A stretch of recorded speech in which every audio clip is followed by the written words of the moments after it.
મારું નામ ડિમ્પલ પટેલ છે। હું ગુજરાતી રસોડામાંથી આપ સૌનું સ્વાગત કરું છું। મારી આજની રેસિપીનું નામ છે હરાભરા કબાબ। હરાભરા કબાબ બનાવવા માટે મેં કોદરીનો યુઝ કર્યો છે। કોદરી મીન્સ જે અત્યારે મિલેટ્સ બધા વાપરતા હોય છે, જે વિસરાયેલું ધાન છે, એ ધાનનો યુઝ કરીને મેં હરાભરા કબાબ બનાવવાની છું। તો હવે આપણે સામગ્રી જોઈ લઈશું। હવે આપણે હરાભરા કબાબની સામગ્રી જોઈ લઈશું।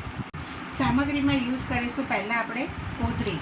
જે કોદરીના મેં ભાત બનાવી દીધા છે। નોર્મલ જે આપણે બાસમતીના જે રીતના ઓસાવીને ભાત બનાવીએ છીએ એ જ રીતે આ ભાત બનાવવાના છે। આ મેશ કરેલા 2 બટાકા છે, આ પાલક છે સમારેલી છે, આ મકાઈના દાણા છે જેને ક્રશ કરેલા છે, આ ચણાનો લોટ છે અને આ બાઇન્ડિંગ માટે ચણાનો લોટ છે અને આને ઉપરથી આપણે ટોપિંગ કરીશું મકાઈના પૌવાનો ક્રશ કરેલો ચેવડો છે અને સાથે ગાર્નિશ માટે કોથમીર અને આદુ મરચાં। આપણી રેસિપીમાં પ્રપન્નાના મસાલા યુઝ કરવાના છે।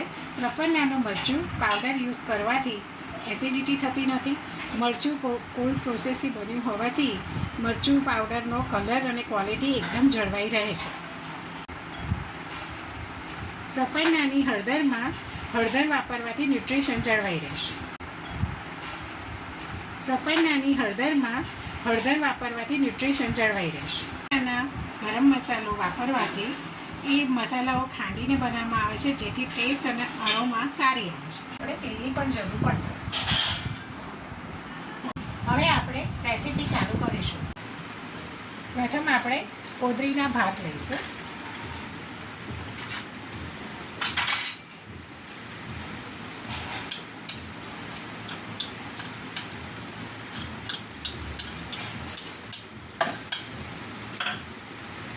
એના પછી મેશ કરેલા પોટેટોઝ લઈશું।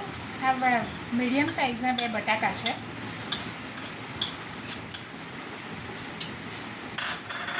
એના પછી બાઇન્ડિંગ માટે આપણે ચણાનો લોટ લઈશું 2 ચમચી। એમાં ક્રશ કરેલા મકાઈના દાણા લઈશું। આ કાચા જ છે મકાઈના દાણા, અમેરિકન મકાઈના, એને મેં મિક્સરમાં ક્રશ કરી લીધા છે। એના પછી આપણે આદુ મરચાંની પેસ્ટ લઈશું। તમે તમારા ટેસ્ટ પ્રમાણે વધઘટ કરી શકો છો। અને પછી પ્રપન્નાનું લાલ મરચું લઈશું 1 ચમચી અને પ્રપન્નાની હળદર લઈશું અને ટેસ્ટ પ્રમાણે મીઠું। અને આપણે હરાભરા કબાબનું નામ આપ્યું છે તો આપણે પાલકને તો ભૂલી જ ના શકીએ, એટલે આપણે 1 બાઉલ ચોપ કરેલી પાલક લઈશું।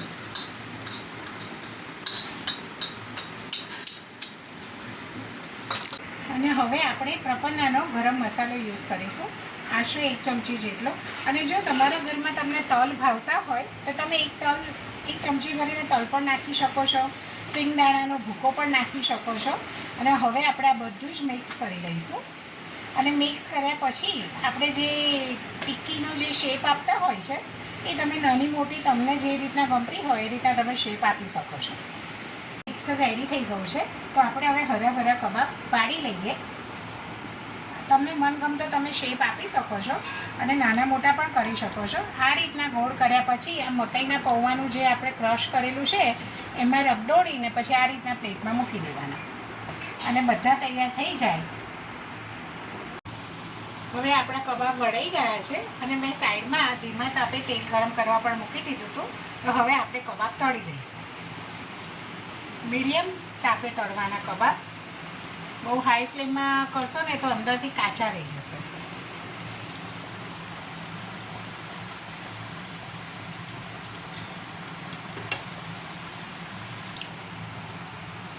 તમે જ્યારે કબાબ તળવા માટે અંદર મૂકો છો તો 2-3 મિનિટ થશે એટલે એ ઓટોમેટિક ઉપર આવી જશે, એટલે તમારે પલટાવી લેવા। હવે આપણા ઓલરેડી હરાભરા કબાબ તળાઈ ગયા છે। આ રીતના એકદમ બ્રાઉન કલરના થવા જોઈએ અને આપણે એને કાઢી લઈશું। આ ટિશ્યુ પેપર ઉપર એટલે મૂક્યા છે કે વધારાનું તેલ શોષી રહે।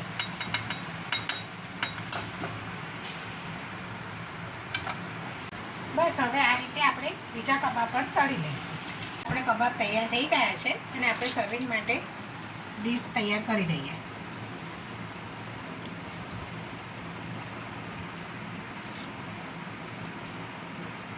તમે આને સોસ કે ગ્રીન ચટણી સાથે પણ આપી શકો છો. અત્યારે હું ખાલી સોસથી ગાર્નિશ કરું છું.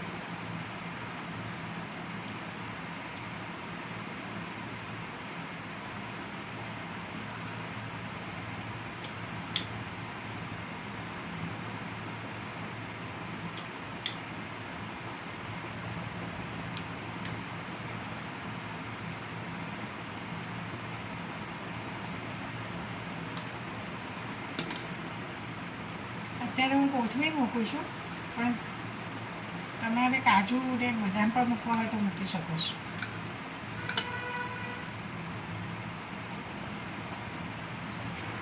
હવે આપણા મિલેટ્સની કોતરીના હરાભરા કબાબ તૈયાર થઈ ગયા છે અને ગાર્નિશ પણ કરી દીધા છે અને ટેસ્ટ માટે રેડી છે. જો તમારે પણ આ રેસીપી તમને ગમી હોય અને તમે જો બનાવીને ટેસ્ટ કરો, હું તો ટેસ્ટ કરું છું, એકદમ યમ્મી છે. મારી રેસીપી છે એટલે યમ્મી છે એવું નથી કહેતી. અંદરથી એકદમ સોફ્ટ છે અને બહારથી એકદમ કુરકુરા છે. હવે તૈયાર છે આપણા કોથળીના હરાભરા કબાબ. આ હરાભરા કબાબમાં મેં પ્રપન્નાના મસાલાનો યુઝ કર્યો છે અને જો તમારે પણ આ પ્રપન્નાના મસાલાનો ટ્રાયલ પેક લેવું હોય તો એ 149નું મળે. તો તમે પ્રપન્નાની વેબસાઇટ ઉપરથી ટ્રાયલ પેક મંગાવી શકો છો. વેબસાઇટનું નામ છે અને વેબસાઇટ ઉપરથી મળશે www.prapanna.in.